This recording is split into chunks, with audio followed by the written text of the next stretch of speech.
पर्यावरण एक्टिविस्ट दिशा रवि को दिल्ली की एक कोर्ट ने जमानत दे दी है। जमानत देते हुए कोर्ट ने कई ऐसी टिप्पणियां की हैं जो हर मायने में महत्वपूर्ण है। कोर्ट ने कहा कि नागरिक एक लोकतांत्रिक देश में सरकार पर नजर रखते हैं, सिर्फ इसलिए कि वो राज्यों की नीतियों से असहमत हैं, उन्हें जेल में नहीं डाला जा सकता। कोर्ट ने कहा कि सिर्फ इसलिए राजद्रोह का मुकदमा नहीं लगाया जा सकता कि सरकार को उससे चोट पहुंची।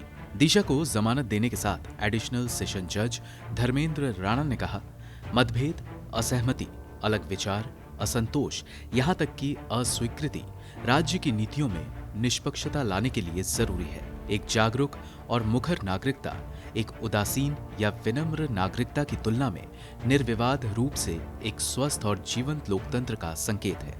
जज धर्मेंद्र राणा ने दिशा को 1 लाख के पर्सनल बॉन्ड पर जमानत दी है। उन्होंने ये भी कहा कि एक 22 वर्षीय लड़की जिसका कोई आपराधिक रिकॉर्ड नहीं है, मुझे नहीं लगता कि वो जमानत के नियम तोड़ेगी। इसका भी कोई ठोस कारण नहीं है।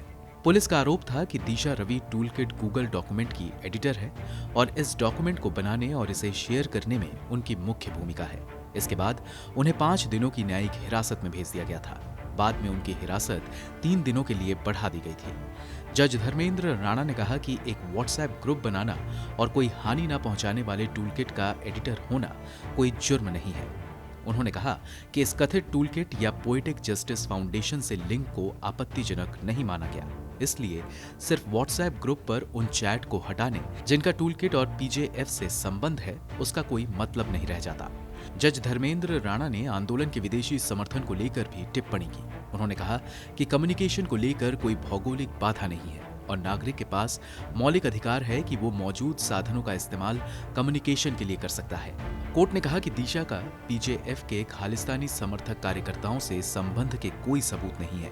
कोर्ट ने कहा कि इस बात के भी कोई सबूत नहीं मिले कि 26 जनवरी को हुई हिंसा का संबंध दिशा या पोएटिक जस्टिस फाउंडेशन से है। इतना ही नहीं, कोर्ट ने कहा कि इस बात के भी कोई सबूत नहीं मिले हैं कि दिशा ने ही ग्रेटा थनबर्ग को टूलकिट भेजा और इससे दुनिया के लोगों तक अलगाववादी विचार फैला।